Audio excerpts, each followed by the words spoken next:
এখন আমাদের মাঝে কোরআন ও হাদিস থেকে আলোচনা করবেন মুফাসসিরুল কোরআন আল্লামা দিলওয়ার হোসাইন সাইদি। আমার আল্লাহ পাক বলেছেন, কোরআন তেলাওয়াত করতে গিয়ে যারা ব্যস্ত থাকে, কোরআন তেলাওয়াত করতে করতে যারা আমার কাছে হাত পেতে কিছু চাওয়ার সময় পায় না, যারা আমার কাছে হাত পেতে কিছু চায়, তাদের থেকে তেলাওয়াতকারীদেরকে আমি রব্বুল আলামিন বেশি করে দেই। সুবহানাল্লাহ। কোরআন তেলাওয়াত করতে করতে যারা আল্লাহর কাছে হাত পেতে চাওয়ার সময় পায় না, আল্লাহ পাক বলেন যারা চায় তাদের থেকে তেলাওয়াতকারীকে আমি বেশি দেই। আমার বন্ধুগণ, শুধু তাই নয়, এই কোরআনে কারীম যারা তেলাওয়াত করবে, আমল করবে, কিয়ামতের দিন তার মা বাপের মাথার উপরে আল্লাহ রাব্বুল আলামিন, আবু দাউদ শরীফের হাদিসে এসেছে, তার মা বাপের মাথার উপরে নূরের টুপি পরিধান করানো হবে। এমন নূরের টুপি, এমন নূরের তাজ পরানো হবে, চন্দ্র সূর্যের আলোকে ম্লান করে দেবে। হাসরবাসীরা প্রশ্ন করবেন, এই লোকটিকে কোনো ফেরেশতা নাকি বলে না, কোনো নবী নাকি বলে না, তবে কি ইনি কে? জবাব হবে, ইনি হচ্ছেন সেই ব্যক্তি যিনি তার সন্তানদেরকে কোরআন শিখিয়েছিলেন। কোরআন শিখানোর কারণে আল্লাহ রাব্বুল আলামিন আজ তার মা বাপের মাথার উপরে নূরের টুপি পরিধান করে হাসরের ভিতরে মর্যাদা দিলেন। কিয়ামতের দিন দুনিয়া মর্যাদা পাওয়া যাবে, আখিরাতেও মর্যাদা পাওয়া যাবে যদি কোরআনে কারীমকে তেলাওয়াত করা যায়, আমল করা যায়, বোঝা যায়, তাহলে এই সমস্ত নিয়ামত আল্লাহ পাক দান করবেন। সুতরাং এই এত বড় নিয়ামত থেকে আমরা যেন কেউ বঞ্চিত হয়ে না যাই। কোরআন হচ্ছে এমন এক কিতাব যার তাফসীর লেখা হয় নাই, পৃথিবীতে এমন কোনো ভাষা নাই, পৃথিবীর উল্লেখযোগ্য সবগুলি ভাষায় কোরআনে কারীমের তাফসীর লেখা হয়েছে। কিন্তু কোন মুফাসসির আজ পর্যন্ত কথা বলেন নাই যে আমি যে তাফসীর লিখছি এর চাইতে ভালো তাফসীর আর কেউ লিখতে পারেও না আর পারবেও না, এটা শেষ, আর তাফসীর লেখা লাগবে না। এই কথা কেউ বলতে পেরেছে? যারা বলেন পেরেছে? পারে নাই। তার কারণ কি? আল্লাহ রাব্বুল আলামিন বলেন, قُلْ لَوْ كَانَ الْبَحْرُ مِدَادًا لِكَلِمَاتِ رَبِّي لَنَفِدَ الْبَحْرُ قَبْلَ أَن تَنفَدَ كَلِمَاتُ رَبِّي وَلَوْ جِئْنَا بِمِثْلِهِ مَدَدًا। আল্লাহ পাক বলেন, নবী আপনি বলুন, আমার রবের কথাগুলি লেখার জন্য যদি সমুদ্রের পানিগুলি, সমুদ্রের সমস্ত পানিগুলি যদি কালিতে পরিণত হয়ে যায়, আর আমার রবের কথাগুলি যদি লেখা শুরু হয়ে যায়, আমার রবের কথাগুলি লেখার পূর্বে সমস্ত সমুদ্রের পানিগুলি শেষ হয়ে যাবে। তারপরে যদি আবার সমুদ্র ভরে দেওয়া হয়, আরো যদি লেখা হয়, তবুও আমার রবের কথা লেখা শেষ হবে না।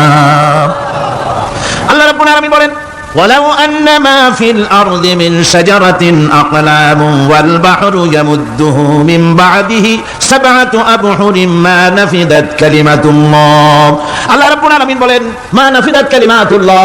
আল্লাহ পাক বলেন, 7টা সমুদ্রের পানি যদি একত্রিত করা হয়, 7টা সমুদ্রের পানি যদি এক জায়গায় করা হয়, এই পানিগুলি যদি কালিতে পরিণত হয়ে যায়, আর পৃথিবীর সমস্ত গাছগুলি যদি কলমে পরিণত হয়ে যায়, ওই গাছগুলি দিয়ে যদি ওই পানির রূপ কালি দিয়ে আমার প্রভুর কথা, আল্লাহ রাব্বুল আলামিনের কোরআনের কথা যদি লেখা শুরু হয়ে যায়, লিখতে লিখতে সমস্ত পানিগুলি, গাছগুলি শেষ হয়ে যাবে, আল্লাহ পাকের কালামের ব্যাখ্যা লেখা শেষ হবে না। মা নাফিদাত কালিমাতুল্লাহ, আল্লাহর কথা লেখা শেষ হবে না। এত বড় বিরাট আযীম কিতাব আল্লাহ পাক আমাদেরকে দান করেছেন, সুবহানাল্লাহ পড়েন। এই কিতাবের এত বড় গুরুভার আল্লাহ রাব্বুল আলামিন বলেছেন, লাউ আনজালনা হাযাল কুরআনা আলা জাবালিন লারাআইতাহু খাশিআন মুতাসাদ্দিআন মিন খাশিয়াতিল্লাহ। আমি যদি এই কোরআনকে পর্বতের উপরে নাযিল করতাম, তাহলে তুমি দেখতে পেতে আমার ভয় ভীত সন্ত্রস্ত হয়ে পাহাড়গুলো চূর্ণ বিচূর্ণ হয়ে যেত। এত বড় আযীম কিতাব আমি তোমাদেরকে দান করেছি, যার গুরুভার বহন করতে কেউ রাজি হয়নি, পাহাড় পর্বত কেউ রাজি হয়নি, মানুষ রাজি হয়েছে। এই মানুষের উপরে আমি এটা অবতীর্ণ করেছি, গোটা বিশ্ববাসীর সামনে এই কিতাব আমি দিয়েছি তোমাদেরকে, এর দ্বারা হেদায়েত তোমরা গ্রহণ করবে। কিয়ামতের দিন আল্লাহর এই বিরাট নিয়ামত আমাদেরকে দান করলেন, আমরা এই নিয়ামতের না শুকর করেছি। অর্থাৎ এই কোরআনকে আমরা ব্যবহার করেছি, সঠিকভাবে করি নাই, বেঠিকভাবে করেছি। প্রথম দিন, দ্বিতীয় দিন আমি বলেছি কোরআন শরীফকে শুধু তাবিজ তোমারের জন্য, শুধু সওয়াবের জন্য তেলাওয়াত করেছি। আসলে শুধু সওয়াবের জন্য তো আসলে কোরআন বুঝতে হবে, আমল করতে হবে, তবে না শান্তি পাবো। আপনি যদি কোরআন হচ্ছে মানুষের জীবন সমস্যার সমাধানের গ্রন্থ। ওষুধ খেলে রোগ ভালো হয়। ওষুধ খেলে কি হয়? কেউ যদি সকাল বেলায় তসবিহ হাতে নিয়ে 500 বার পরে ওষুধ ওষুধ ওষুধ 500 বার পড়লে রোগ কি ভালো হবে? বরং রোগ আরো বাড়তে পারে চিল্লাইতে। শীতের জন্য লেপ্টায় না দিয়া কেউ যদি চিল্লাইতে থাকে, জিকির করে লেপ্তশোক লেপ্তশোক লেপ্তশোক, শীত কি বন্ধ হবে নাকি? পানির পিপাসায় ছটফট করে মানুষ যদি চিল্লায় পানি পানি পানি পানি পানি, পানির পিপাসা আরো বাড়বে। তাহলে কি বোঝা গেল?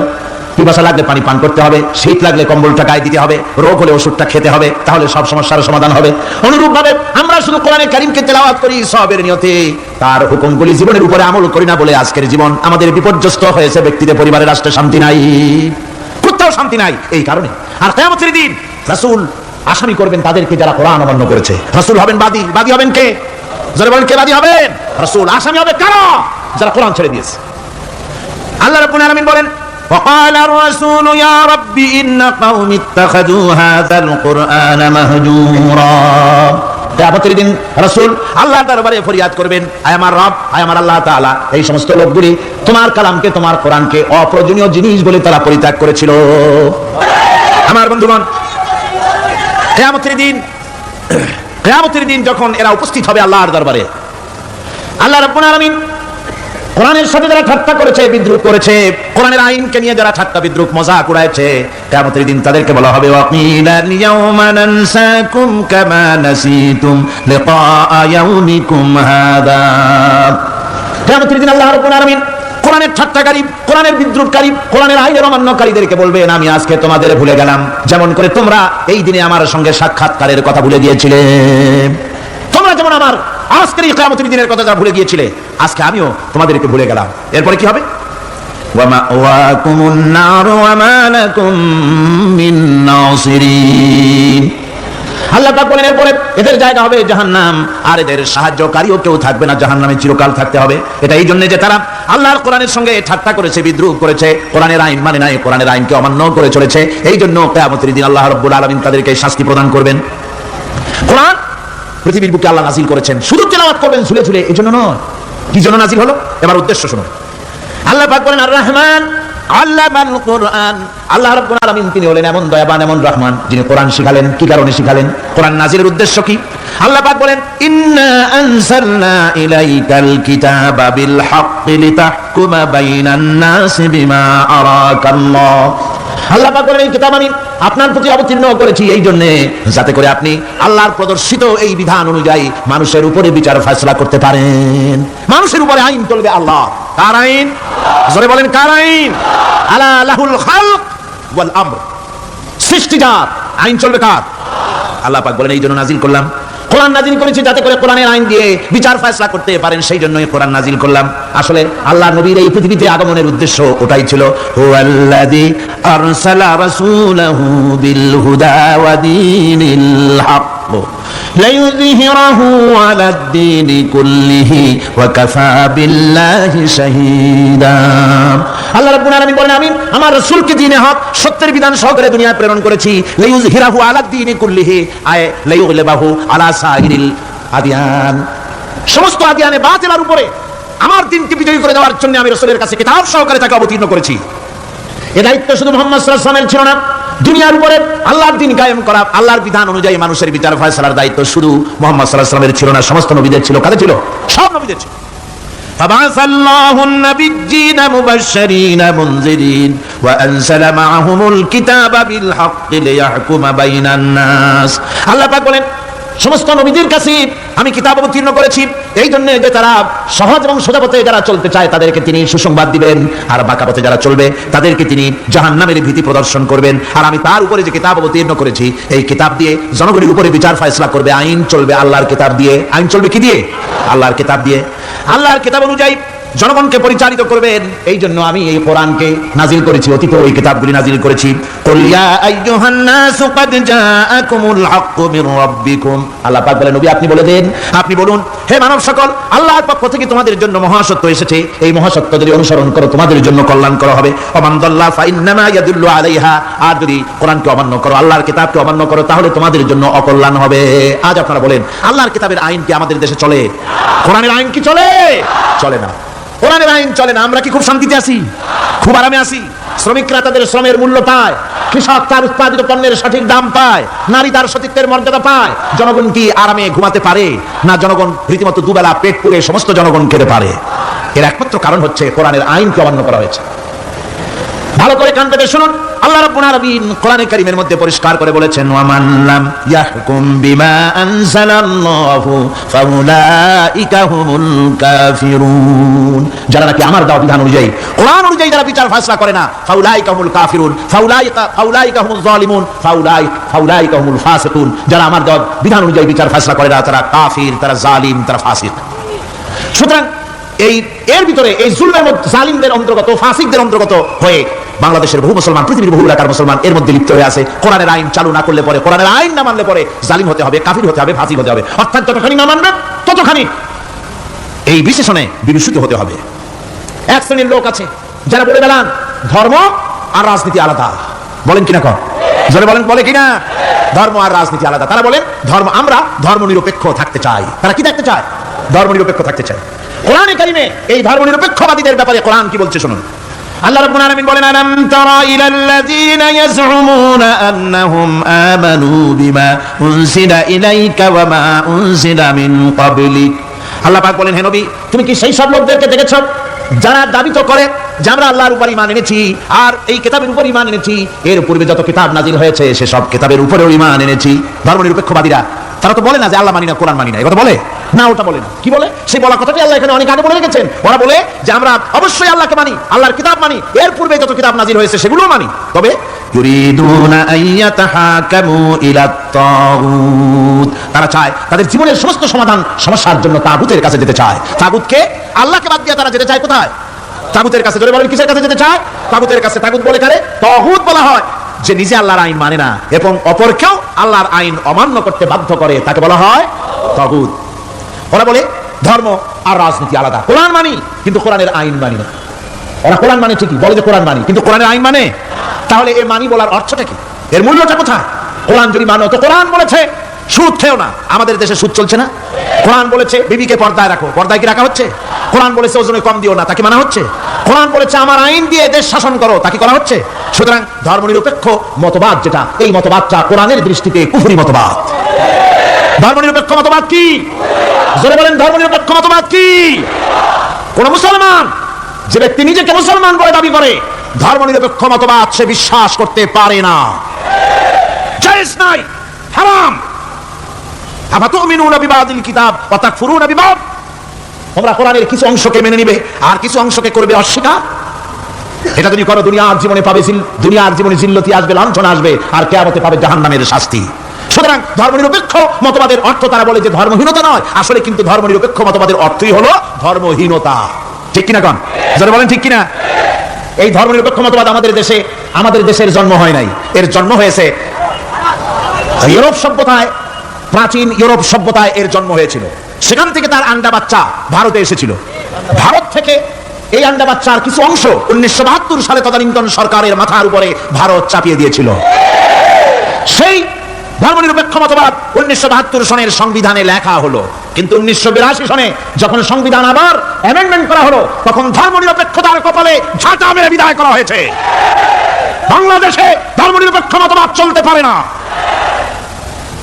ধর্মনিরপেক্ষ মতবাদের কথা আমাদের দেশে তারাই বলে যারা 72 সনে ক্ষমতায় ছিলেন।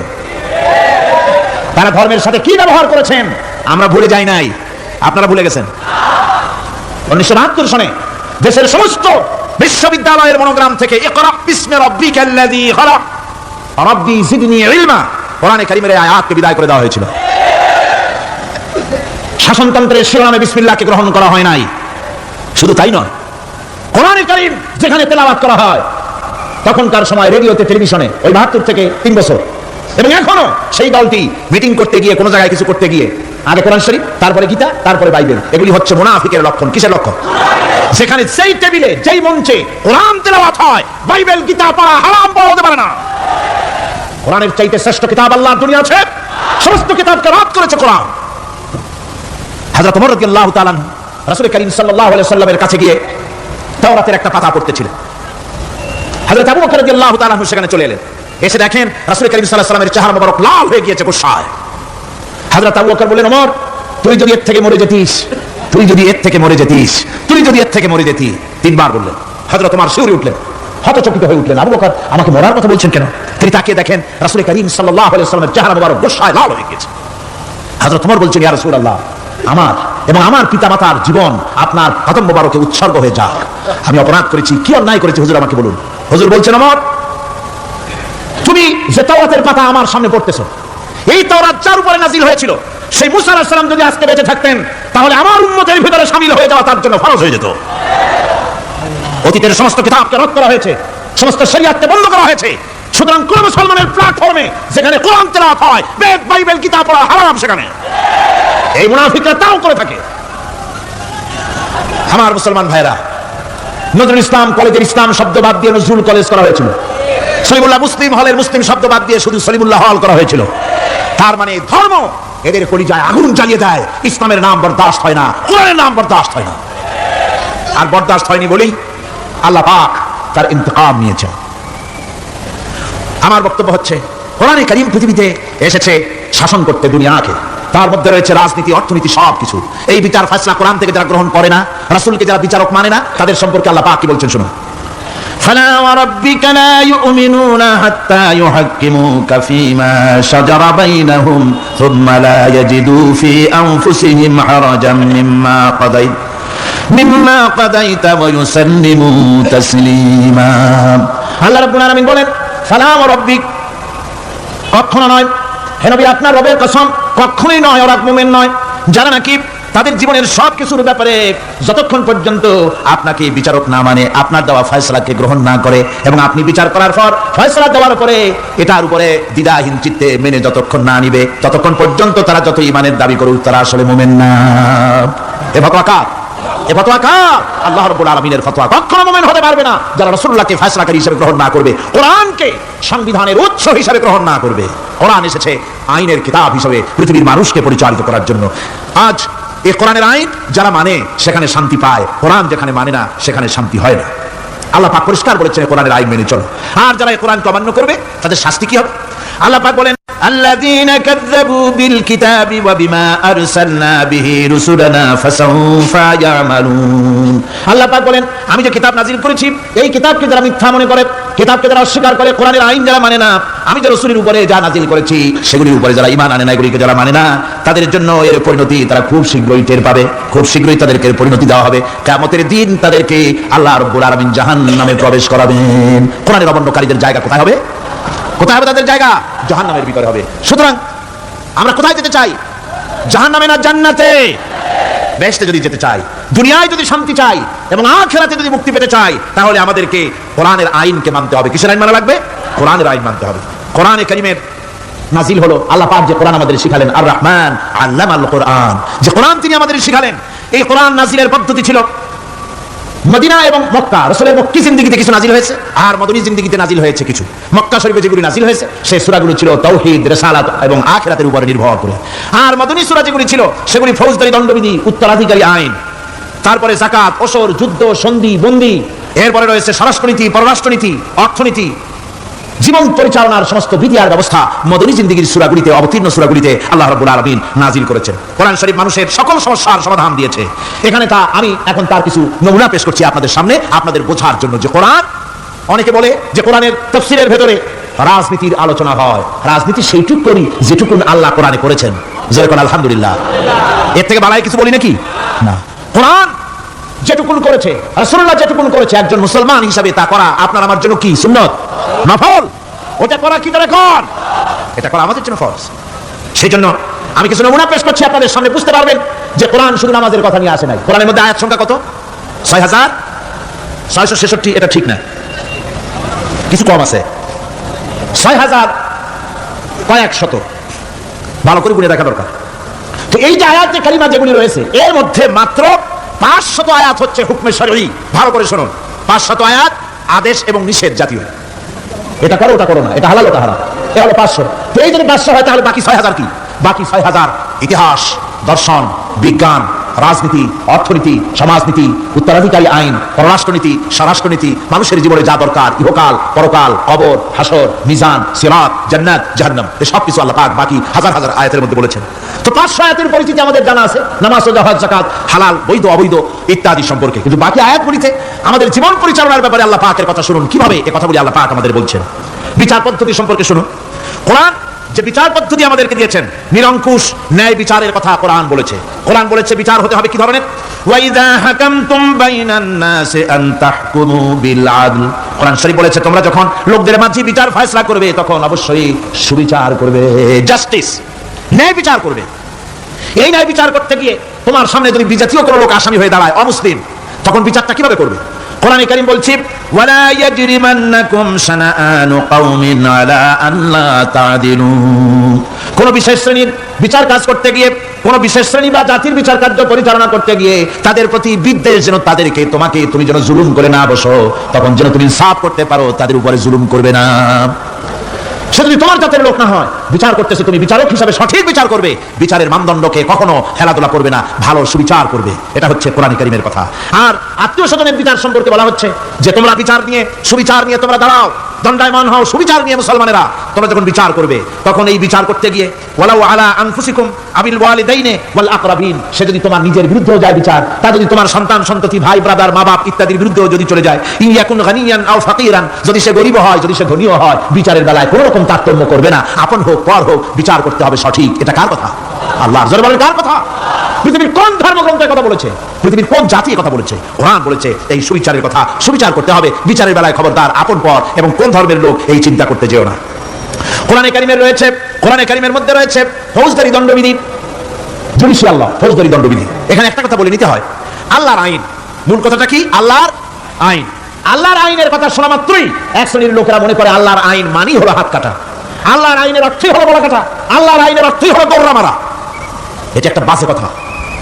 আল্লাহ পাকের আল্লাহকে এরকম একটা বদমেজাজি দারোগার মতো আল্লাহ যে মানুষ পাইলেই খালি পিটাবে আর হাত কাটবে, একটা কথা হইল? হাত কাটা, গলা কাটা, এটা কখন? সুবিচার প্রতিষ্ঠিত হয়ে যাবে, খাওয়া পড়ার গ্যারান্টি মিলবে, তারপরে যদি কেউ চুরি করে দৃষ্টান্তমূলক শাস্তি দাও হাত কেটে। এর আগে না। মদিনা মুনাওয়ারায় হযরত ওমর রাদিয়াল্লাহু তাআলা আনহুর সময় অনাবৃষ্টির কারণে দুর্ভিক্ষ দেখা দিয়েছিল। তখন হযরত ওমর জাস্টিসদেরকে, ম্যাজিস্ট্রেটদেরকে ডেকে পরিষ্কারভাবে এলান করে দিয়েছিলেন, এখন যদি কোনো চোর ধরা পড়ে, এই দুর্ভিক্ষ চলাকালীন কোন চোর যদি ধরা পড়ে আর প্রমাণিত হয় পেটের জ্বালায় চুরি করেছে, খবরদার তার হাতকে তোমরা কাটবে না, খবরদার হাত কাটবে না। ইসলাম তো আগে পেটে দেয়, আগে কোথায় দেয়? পেটে, তারপরে দেয় পিঠে, আগে দেয় না। মানুষের খাওয়া পড়া শিক্ষা চিকিৎসা বাসস্থান সবটার গ্যারান্টি দেওয়া হয়।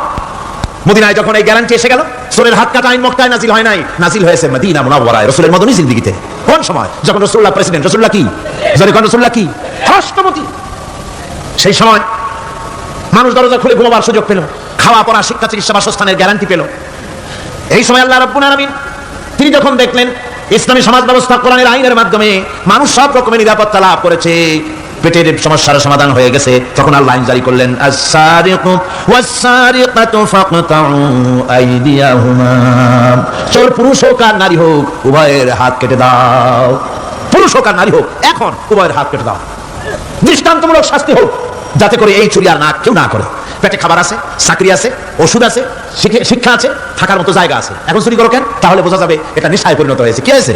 নেশা। তখন তো আর চোরকে বসায় সেলুট মারা আর যাবে না, এখন হাতটা কাটিয়া একটা শাস্তি দিয়ে দাও। আমাদের দেশে কিন্তু চোরের হাত কাটা আইনের ব্যাপারে কোনো চোরের আজ পর্যন্ত মিছিল করে না। বাংলাদেশের কোনো ছোট ছোট চোর, যেমন তাল চোর, বেল চোর, কচু চোর, ছাতি চোর, জুতা চোর, আর যত ছোট ছোট চোর, এই সব চোরেরা কি কোনোদিন মিছিল করেছে যে চোরের হাত কাটা আইন মানি না, মানবো না? বলেছে কেউ? বলে। কিন্তু এই আইনের বিরুদ্ধে সোচ্চার কারা? কোন চোরেরা? নিশ্চয়ই ছোট চোরেরা না, বড় চোর যারা চাল ডাল চুরি করে না, বরং কলমের খোঁচা দিয়া সরকারের জনগণের লক্ষ কোটি কোটি টাকা পকেটস্থ করেন মেহরবানি করে। ওইসব তারা মনে করেন যদি এই আইন চালু হয়ে যায় তাহলে তাল চোর ডাল চোরের তো কোনো ক্ষতি নাই, ইসলামী রাষ্ট্র চালু হলে পরে তো সকলের পেটে ভাত আসবে, ওই তাল ডাল আর চুরি করা লাগবে না, তাদের তো সুবিধা। কিন্তু মুসিবতটা তো আমাদের হবে, বেশি খাইয়া খাইয়া জিব্বা পুরু হয়ে গেছে, এখন ওই বেশি খাইতে না পারলে বদভ্যাস চালু হয়ে যাবে, চুরি করতে যখন যাইবে তখন এই আইন তো বিসমিল্লাহ হবে আমাদের দিয়া।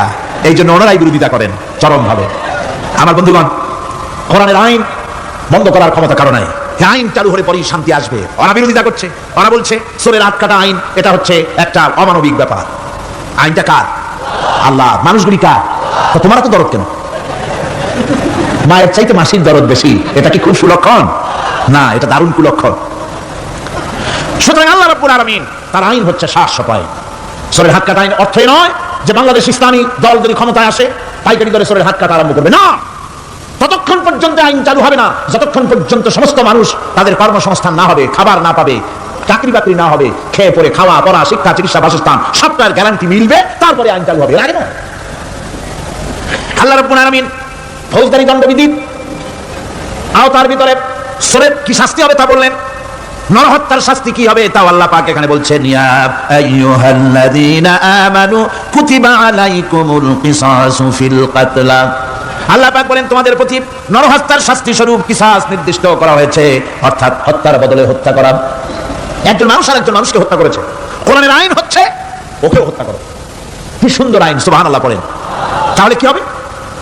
রেডিও টেলিভিশনে পত্র পত্রিকার মাধ্যমে যদি খবর ছড়ানো হয় যে হত্যাকারীর বিচার হবে কোরআনের আইন অনুযায়ী, প্রকাশ্য রাজপথে হত্যাকারীকে তাকেও যদি হত্যা করে দেওয়া হয়, এই দৃশ্য উপস্থিত জনতা যত দেখবে, পত্রপত্রিকায় খবর পাবে, টেলিভিশনের পর্দায় দেখতে পাবে, যারা দেখলো এই সব লক্ষ লক্ষ জনতার ভেতরে মানুষ হত্যা করার দুঃসাহস আর আসবে?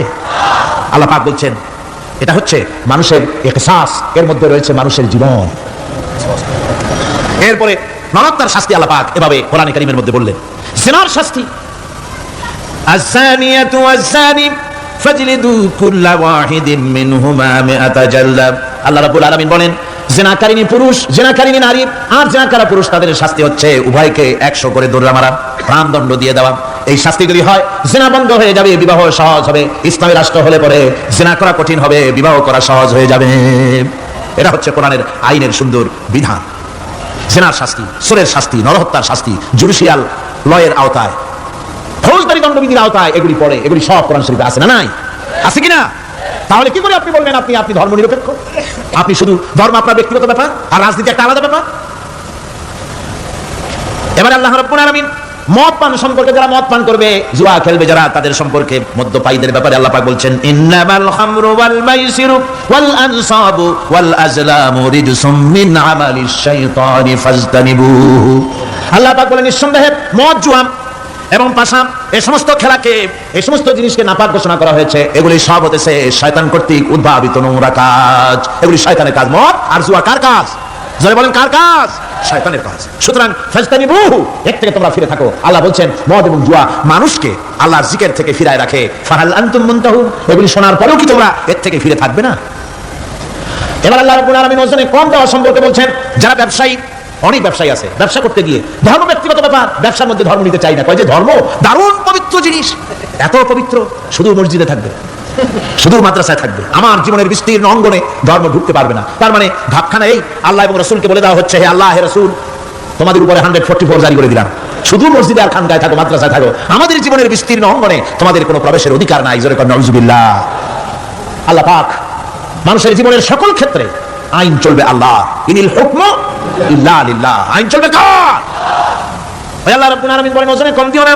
ওয়াউফুল কাইলা ইযা কিলতুম ওয়াজনু বিল কিসতাসিল মুস্তাকিম। মেপে যখন কোনো জিনিস দিবে পরিমাপে কম দিবে না, ওজন করে যখন দিবে ওজনেও কম দিবে না। আল্লাহ পাক কোরআনে কারীমের মধ্যে সুন্দর করে সব কথা বলে দিলেন। ওজনে কম করো না, পরিমাপে কম করো না, সঠিকভাবে এটাকে দিও। এতিমের মাল সম্পর্কে কোরআন বলছে ওয়ালা তাকরাবু মালাল ইয়াতীমি ইল্লা বিল্লাতী হিয়া আহসান। এতিমের মাল ভক্ষণ করা তো দূরের কথা, এর নিকটবর্তী হয় না। তবে হ্যাঁ, এতিম বয়সপ্রাপ্ত হওয়া পর্যন্ত যদি আমানত রাখো সেটা ভিন্ন কথা, কিন্তু এতিমের মালকে ভক্ষণ করো না অবৈধভাবে। এতিমের মালের সুরক্ষার জন্য আল্লাহ পাক বলে দিলেন। অশ্লীলতা সম্পর্কে, আজকে সমাজে অশ্লীলতা চলছে, বেহায়ামি, নগ্নতা চলছে, এ সম্পর্কে আল্লাহ পাক বলছেন কুল ইন্নামা হারামা রাব্বিয়াল ফাওয়াহিশা মা যাহারা মিনহা ওয়া মা বাতান। আল্লাহ পাক বলেন, হে নবী, আপনি বলে দেন আমার প্রভু নিঃসন্দেহে প্রকাশ্য এবং অপ্রকাশ্য সব রকমের নির্লজ্জতা এবং পাপাচারকে নিষিদ্ধ ঘোষণা করেছেন, হারাম করে দিয়েছেন। প্রকাশ্য এবং অপ্রকাশ্য সব রকমের পাপাচারকে, নির্লজ্জতাকে আল্লাহ পাক নিষেধ করেছেন। আজকে আমাদের দেশের টেলিভিশনে যে সমস্ত নির্লজ্জ বিজ্ঞাপন দেওয়া হয়, নারী দেহের যে সৌন্দর্য প্রদর্শনী করা হয়, এ কি কোনো মুসলমান দেশের করা উচিত? কোন মুসলমানদের জন্য এটা কি বৈধ? আজ নির্লজ্জতা, বেহায়ামি ছড়িয়ে পড়ছে চতুর্দিকে। আল্লাহ পাক নিষেধ করছেন, হারাম করে দিয়েছেন। প্রকাশ্য অপ্রকাশ্য সব রকমের নির্লজ্জতা আল্লাহ পাক। তাদের কাছে মজা লাগে, কবিতা পাঠের আসর, গানের আসর, পুঁথি পাঠের আসর, নাচ, নাটক, গল্প ইত্যাদি তাদের কাছে মজা লেগেছে। আমার কোরআনকে তারা ছেড়ে আপনার কোরআনকে তারা উপহাস করেছে। এই উপহাস করার কারণেই মুসলমানদের এই চরম অবনতি। আল্লামা ইকবাল বলেছেন, वो ज़माना में मुअज़्ज़ज़ थे मुसलमान होकर और तुम मुखार बने हो तारिके कुरआन होकर। সে যুগের মানুষেরা কোরআনকে সম্মান করে দুনিয়ার বুকে মর্যাদা তারা পেয়েছিলেন, আর আজকে কোরআনকে না মেনে কোরআন থেকে দূরে সরে গিয়ে মানুষেরা আজ চরমভাবে জিল্লতির মধ্যে পড়ে গিয়েছে। কাজেই আল্লাহ রাব্বুল আলামিনের নবী কিয়ামতের দিন মামলা দায়ের করবেন, বড় মুশকিল হয়ে যাবে, মুসলমানদের জন্য বিপদে পড়ে যেতে হবে। সেজন্য রসুল যে মামলা দায়ের করবেন, ওই মামলায় যেন আমরা আসামি না হয়ে যাই, তার জন্য আমাদের দায়িত্ব হলো কোরআন পড়তে হবে, কোরআন বুঝতে হবে, আর কোরআন অনুযায়ী নিজেদের জীবনকে পরিচালিত করতে হবে। যারা এই কোরআনকে মানবে না, কোরআনের ফয়সালা অনুযায়ী জীবনের ফয়সালা করবে না, তাদের সম্পর্কে আল্লাহ পাক বলেছেন, ওয়া মান লাম ইয়াহকুম বিমা আনজালাল্লাহু ফাউলাইকা হুমুল যালিমুন। যারা এই কোরআন দিয়ে, বিধান দিয়ে বিচার ফয়সালা করে না, তারা জালিম। তারা জালিম, তারা কাফের, তারা ফাসিক, যারা নাকি কোরআন দিয়ে বিচার ফয়সালা করে না। সুতরাং কোরআনের ইখতিলাফ কায়েম করার জন্য চেষ্টা করতে হবে, সম্মিলিতভাবে চেষ্টা করতে হবে, যাতে করে সমাজে কোরআনের রাজ কায়েম হয়ে যায়। শুধু তেলাওয়াতের মাধ্যমে নয়, বরং বাস্তবে কোরআনকে জমিনে প্রতিষ্ঠার জন্য সর্বাত্মক প্রচেষ্টা চালাতে হবে মুসলমানদেরকে। আমরা কি সেই প্রচেষ্টা চালাতে রাজি আছি? যারা বলেন রাজি আছি। আল্লাহ রাব্বুল আলামিন বলেন, আমি প্রত্যেক নবীর জন্য দুষ্কৃতকারীদেরকে দুশমন বানায় দিয়েছি, অর্থাৎ এই দুশমনী চলতে থাকবে। হঠাৎ করে ফেরেশতারা এসে জমিনে দিন কায়েম করে দিয়ে যাবেন, এই জন্য সংগ্রাম করতে হবে, এই জন্য কষ্ট করতে হবে। আর আল্লাহ পাক বলেন, নবীকে বলছেন, আপনাকে সাহায্য করার জন্য, সত্য পথ দেখাবার জন্য আর সাহায্য করার জন্য আমি আল্লাহ আপনার জন্য যথেষ্ট। যখন দিন কায়েমের জন্য সংগ্রামে মানুষ লিপ্ত হয়ে যাবে, আল্লাহ পাক বলেন, শত্রুদের হাতে অসহায় করে আমি তোমাদের ছেড়ে দেব না। ওয়া কানা হাক্কান আলাইনা নাসরুল মুমিনিন, মুমিনদের সাহায্য করা আমি আল্লাহর জন্য ওয়াজিব। মুমিনদের জন্য সাহায্য করা আল্লাহর কি হক। আল্লাহ বলেন, আমি মুমিনদেরকে সাহায্য করব, ভয় পাও না। ওয়ালা তাহিনু ওয়ালা তাহজানু ওয়া আনতুমুল আলাউনা ইন কুনতুম মুমিনিন। কোনো ভয় নাই, কোনো চিন্তা নাই, যদি মুমিন হও আমি আল্লাহ তোমাদেরকে বিজয়ী করব। মুমিন হওয়া লাগবে। আর যদি মুমিন না হও তাহলে বারবার মতো কাফেরের দেশ ভয় দেখাবে, ভয় করে চিপাই পড়বা। বুঝলেন? ঈমান যদি থাকে, ঈমানের মজবুতি যদি থাকে, তাহলে মুসলমান লড়াই করে এসেছে, ইতিহাস দেখিয়ে এসেছে। সামান্য কয়েকজন মুসলমান, আল্লাহ বলেছেন 10 জন যদি হও 100-র উপরে আমি তোমাদেরকে জয়যুক্ত করব। সুবহানাল্লাহ। মুত্তাকি হতে হবে, সাবের হতে হবে।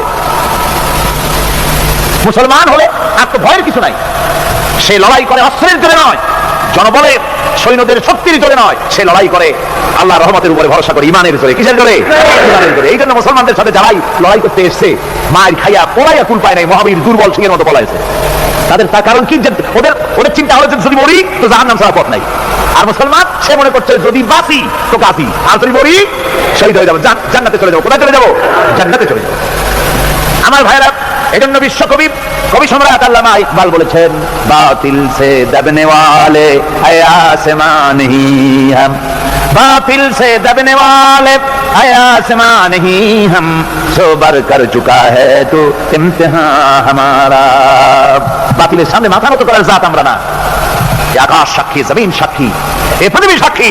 মুসলমানেরা কখনো, ইমানদার মুসলমানেরা কখন মাথা, কোন সময় তারা মাথা নত করে না। তারা সেই বীর জাতি।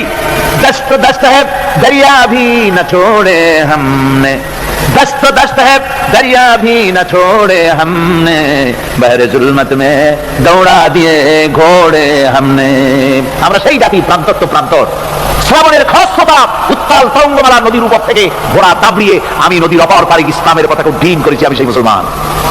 সুতরাং আল্লাহ রাব্বুল আলামিন বলেন, ইয়া আইয়ুহাল্লাযীনা আমানু ইন তানসুরুল্লাহা ইয়ানসুরকুম। ও বিশ্বাসীরা, তোমরা যদি আল্লাহর মদদ করো, আল্লাহ তোমাদের মদদ করবেন। তোমরা আল্লাহর সাহায্য করো, আল্লাহ তোমাদের সাহায্য করবে। আল্লাহ কি সাহায্য করবেন আপনারা? আল্লাহ ধান কম হয়েছে না চাল কম হয়েছে? কি সাহায্য করবেন? আল্লাহর সাহায্য মানে ইসলামের সাহায্য। আপনি যদি ইসলামের সাহায্য করেন, আল্লাহ রাব্বুল আলামিন আপনাকে সাহায্য করবেন। আর সাহায্য এমন ভাবে করবেন, ইতিহাসে বহু কথা আছে, আমি সংক্ষেপ করে দিচ্ছি। বদরের প্রান্তরে মাত্র কয়েকজন মুসলমান, আল্লাহ পাক তাদেরকে কিভাবে জিতালেন। আল্লাহ পাকের ওই কবি বলতেছেন, ফিদায়ে বদরে পয়দা কুন ফেরেশতে তেরি নুসরত কো উতার सकते गर्दों से कतर अंदर कतर अभी। বদরের প্রান্তরে মুসলমানদের ঈমান ছিল। ওই ঈমান যদি তোমরা আনতে পারো, তাহলে আমি আল্লাহ রাব্বুল আলামিন কাতারে কাতারে ফেরেশতা তোমাদের জন্য অবতীর্ণ করে দিতে পারি। সুবহানাল্লাহ। وقال الذين كفروا لولا نزل عليه القرآن جملة واحدة كذلك لنثبت به فؤادك ورتلناه ترتيلا। আল্লাহ পাক কোরআন শরীফের মধ্যে বলেছেন, একজন যদি হও ইমানদার মুত্তাকি 10 জনের উপরে বিজয়ী হবে। 10 জন যদি হও 100-র উপরে বিজয়ী হবে। 100 যদি হও 1000-এর উপরে বিজয়ী করব। জোরে বলেন সুবহানাল্লাহ। কবি বলতেছেন, ফিজায়ে বদরে পয়দা কুন ফেরেশতে তেরি নুসরত কো উতার सकते गर्दों से कतर अंदर कतर अभी। বদরের মুসলমানদের মতো ঈমান আনো, তাহলে আকাশ থেকে কাতারে কাতারে ফেরেশতা নাজিল করে দিয়ে আল্লাহ পাক তোমাদেরকে সাহায্য করবেন। সুবহানাল্লাহ। সে আল্লাহ আছে না নাই? জোরে বলেন, আছে না নাই? সেই আল্লাহ রাব্বুল আলামিন কোরআন কারীমের ভিতরে আয়াতুল কুরসির মধ্যে বলে দিয়েছেন, আল্লাহু লা ইলাহা ইল্লা হুয়াল হাইয়ুল কাইয়্যুম। প্রাণ খুলে সবাই পড়েন, বসা মানুষ দাঁড়ানো মানুষ। আল্লাহু লা ইলাহা ইল্লা হুয়াল হাইয়ুল কাইয়্যুম। আল্লাহ রাব্বুল আলামিন, তিনি ছাড়া কোনো ইলাহ নাই, তিনি সার্বভৌমত্বের মালিক কেউ নাই আল্লাহ ছাড়া। এই কথা মানুষকে ঘোষণা করতে হবে। ঘাবড়াবার কারণ নাই। এর অর্থ এই নাই যে আপনারা কালেমার দাওয়াত দিবেন আর রাষ্ট্রশক্তি আপনারা পিটাইতেই থাকবে, আপনার কোনদিন আপনার সুদিন ফিরে আসবে না। বিষয়টা কেমন না, আমার আল্লাহর ওয়াদা শুনুন, ওয়ালা তাহিনু ওয়ালা তাহজানু ওয়া আনতুমুল আলাউনা ইন কুনতুম মুমিনিন। মুমিন যদি হও আমি তোমাদেরকে বিজয় দান করব। সুবহানাল্লাহ বলেন। আজ যদি আমাদের উপর বিপদ এসে থাকে তাহলে তার একমাত্র কারণ পূর্ণাঙ্গ ঈমানের অভাব আমাদের মধ্যে রয়েছে, ঠিক কিনা? আজ পৃথিবীতে সবথেকে মার খায় কারা? চিল্লায় বলো। আলজেরিয়ায় কারা? বসনিয়ায় কারা? চেচনিয়ায় কারা? প্যালেস্টাইনে কারা? যুরিবাত আলাইহিমুয যিল্লাতু ওয়াল মাসকানা ওয়া বাউ বিগাদাবিন মিনাল্লাহ। আল্লাহর গজব আসবে, ইহুদিরা পৃথিবী থেকে নিশ্চিহ্ন হবেই হবে ইনশাআল্লাহ। দেখেছেন তাকায়া প্যালেস্টাইনে ইসরায়েলিরা হেলিকপ্টার, গানশিপ, কামান, বোমা নিক্ষেপ করছে, আর প্যালেস্টাইনের শিশু কিশোর যুবকেরা ইহুদিদের নিক্ষিপ্ত বোমা আর কামানের মোকাবেলা করতেছে পাথর দিয়ে। আমি আমার অন্তরের অন্তঃস্থল থেকে ধন্যবাদ জানাই, মুবারকবাদ জানাই খালিদ বিন ওলীদের উত্তরসূরি, খাব্বাব খুবাইবের উত্তরসূরি প্যালেস্টাইনের ওই সব যুবকদেরকে যারা কাফের বেঈমান ইহুদিদের মোকাবেলা করতেছে ইট আর পাথর দিয়ে।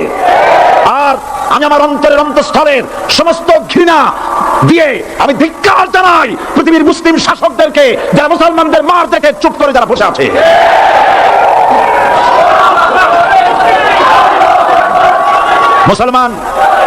মুসলমান যদি মুসলমানের মতো হয় 10 জন যথেষ্ট। কয়জন যথেষ্ট? কোথায় আছে কথা? আল্লাহ পাক কোরআন শরীফের মধ্যে বলেছেন একজন যদি হও ইমানদার মুত্তাকি 10 জনের উপরে বিজয়ী হবে, 10 জন যদি হও 100-এর উপরে বিজয়ী হবে, 100 যদি হও 1000-এর উপরে বিজয়ী করবো। জোরে বলেন সুবহানাল্লাহ। কবি বলতেছেন ফিজায়ে বদরে পয়দা কুন ফেরেশতে তেরি নুসরত কো উতার সকতে গর্দুন সে কতর আন্দর কতর আবি। বদরের মুসলমানদের মতো বানানো, তাহলে আকাশ থেকে কাতারে কাতারে ফেরেশতা নাজিল করে দিয়ে আল্লাহ পাক তোমাদেরকে সাহায্য করবেন। সুবহানাল্লাহ। সে আল্লাহ আছে না নাই?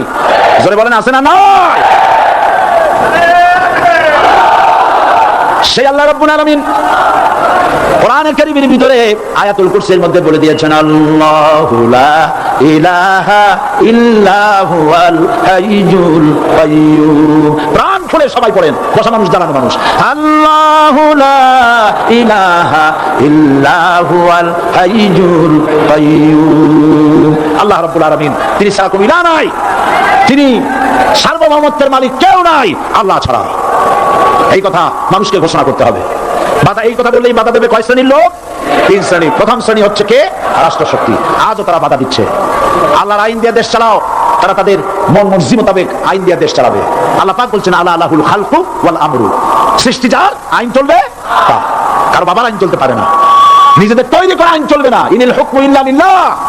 একমাত্র আইন চলবে কার? এই আইন রাসূল করিম সাল্লাল্লাহু আলাইহি ওয়াসাল্লাম মদিনায় কোরআন দিয়ে প্রতিষ্ঠিত করেছিলেন। আল্লাহর বিধান, আল্লাহর সার্বভৌমত্ব কায়েম করেছিলেন। কোরআন সংবিধান হলো, চুরি বন্ধ হলো, ডাকাতি বন্ধ হলো, জেনা বন্ধ হলো, হত্যা বন্ধ হলো, ধর্ষণ বন্ধ হলো, সব কিছু বন্ধ হয়ে গিয়ে মুসলমানেরা শান্তি লাভ করলো, পৃথিবীর মানুষ শান্তি লাভ করলো। সুবহানাল্লাহ। আজ মুসলমানেরা শত্রু চেনে না, বন্ধু চেনে না।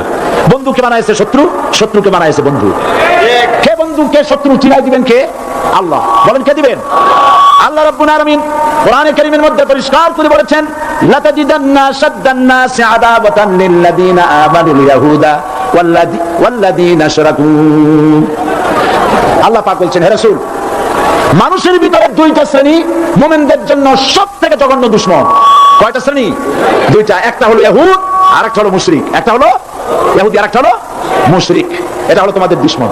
আর আজ আমাদের দেশে, পৃথিবীর বিভিন্ন দেশে মুসলমানেরা মুশরিকদের সঙ্গে সম্প্রীতি বাড়াচ্ছে, মুসলমানদের সাথে শত্রুতা বাড়াচ্ছে। তো দুনিয়ার ময়দানে আপনি যা কামাই করবেন এখানে রেজাল্ট আউট হবে, এখানে আপনি পাবেন ফল, এখানে পাবেন।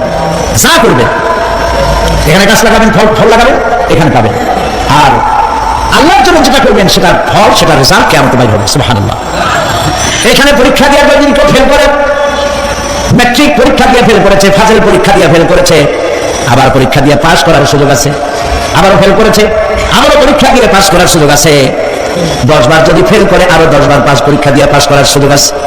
কিন্তু কিয়ামতের দিন আল্লাহ রাব্বুল আলামিনের জীবনের পরীক্ষায় কোনো মানুষ যদি আল্লাহর আদালতে ফেল করে বসে একবার, দ্বিতীয়বার পরীক্ষা দেওয়ার আর কোনো সুযোগ নাই। এই পৃথিবীতে যদি কেউ নিম্ন আদালতের মামলায় হেরে যায়, জজ কোর্টে করবে, যদি হেরে যায় হাইকোর্টে করবে, হেরে গেলে আপিল করবে সুপ্রিম কোর্টে, সুপ্রিম কোর্টেও যদি হেরে যায় তাহলে প্রেসিডেন্টের কাছে আপিল করবে, সুযোগ আছে কয়েকবার। কিন্তু কিয়ামতের দিন জীবনের আদালতে কোনো মানুষ যদি একবার ফেল করে বসে, জীবনের মামলায় যদি একবার হেরে যায়, দ্বিতীয়বার আপিল করার আর কোনো জায়গা নাই। সে আখেরাতে রেজাল্ট আউট হবে। আমরা সব মরে যাব, আমরা সব কি হবো? সব মরে যাব। আল্লাহ পাক আমাদেরকে উঠাবে না। মানুষকে কবরে রাখার সময় আমরা কি বলি? মিনহা খালাকনাকুম, জানেন না? বলেন, মিনহা খালাকনাকুম ওয়া ফিহা নুঈদুকুম ওয়া মিনহা নুখরিজুকুম তারাতান উখরা। এই মাটি দিয়ে তোমাকে তৈরি করা হয়েছিল, এই মাটির মধ্যে রেখে গেলাম, এর থেকে আবার তোমাকে উত্থিত করা হবে। কে বলতেছেন কথা? আল্লাহ পাক বলছেন, আল্লাহ তাআলা বলছেন। কি নিষ্ঠুর এই পৃথিবী! ভেবে দেখেছেন কি একবারও কি ভেবে দেখেছেন এই পৃথিবী কত নিষ্ঠুর? এই সন্তান সন্ততি সব একটি মোহ, একটি মায়া, একটি মহব্বত, একটি প্রতারণা।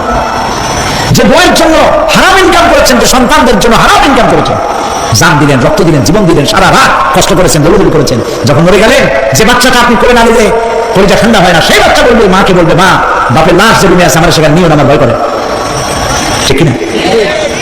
স্ত্রীও আরো দু একজন লোক না হলে লাশের ঘরে থাকতে পারবে না, তারও ভয় করবে। থাকলে বড়জন মা থাকতে পারে, বাপ থাকতে পারে। যাকে বিবাহ করার পর অনেক সন্তান আছে, মা বাপকে সবাই দেখতে পারে না, বল কথা মতো মায়ের সাথে কথা বলা বন্ধ করে দেয়। হয়তো কুমিল্লা এরকম নাও থাকতে পারে, বইতে নালিশ করছে, মায়ের সাথে কথা বলে। আবার বলে এই বুড়িতে মরে না কেন? নাউজুবিল্লাহ, নাউজুবিল্লাহ। বুড়ি গেলে বলার কথা বলতেছো তুমি। তোমার ছোট্টবেলায় যখন তোমার টাইফয়েড হয়েছিল, অসুখ করেছিল, গরিব বাবা, বাড়িতে ল্যাপ নাই, খাতা নাই, তোষক নাই, সেই জায়গায় মা তার কাপড় বিছায় দিয়া বুকের উপরে নিজের শরীরের উষ্ণতা দিয়া বাঁচায় রাখার চেষ্টা করেছে, নিজে না খেয়ে খাওয়াইছে, অসুখ সারে না। মা ওই মুমূর্ষু বাচ্চার স্নানে তার মাথার কাছে বসে তাহাজ্জুদের নামাজ পড়ে কোরআন শরীফ তেলাওয়াত করে, চোখ দিয়া পানি পড়ে আর বলতে থাকে, রব্বুল আলামিন আমার জীবনটারে দিয়ে আমার কলিজার টুকরা সন্তানটারে বাঁচাইয়া দাও। যেই মা নিজের জীবন দিয়া সন্তান বাঁচাইতে চাইল, সেই সন্তান আজকে বউ পাইয়া মাকে ভুলে যায়, মায়ের সাথে খারাপ ব্যবহার করে। আল্লাহ রাব্বুল আলামিন বলেছেন, মা বাবার সঙ্গে খারাপ ব্যবহার করো না, ভালোবাসায় কথা বলো। ওয়াকুল লাহুমা কাওলান কারীমা, সম্মান সূচক কথা বলো। মা বাবার জন্য দোয়া করো আমার কাছে। কে বলতেছেন? আল্লাহ তাআলা বলছেন, দোয়া করো আমার কাছে এই ভাষায়, রব্বিরহামহুমা কামা রাব্বায়ানি সাগীরা। পড়েন সবাই, রব্বিরহামহুমা কামা রাব্বায়ানি সাগীরা। আয় আমার রব, আমার মা বাপ জন্মে ছোটবেলায় আমাকে অত্যন্ত যত্ন করে লালন পালন করেছে। আল্লাহ তাআলা তুমি দয়া করে আমার মা বাপকে তোমার রহমতের করে লালন পালন করো। প্রত্যেক নামাজের পর সকলে এই দোয়া করবেন, মনে থাকবে? মনে রাখবে? প্রিয় ভাই সব, সেই কিয়ামতের মাঠে আমাদেরকে উঠতে হবে, আল্লাহর দরবারে উঠতে হবে। সেই সময় আমাদেরকে কেউ উপকার করবে না।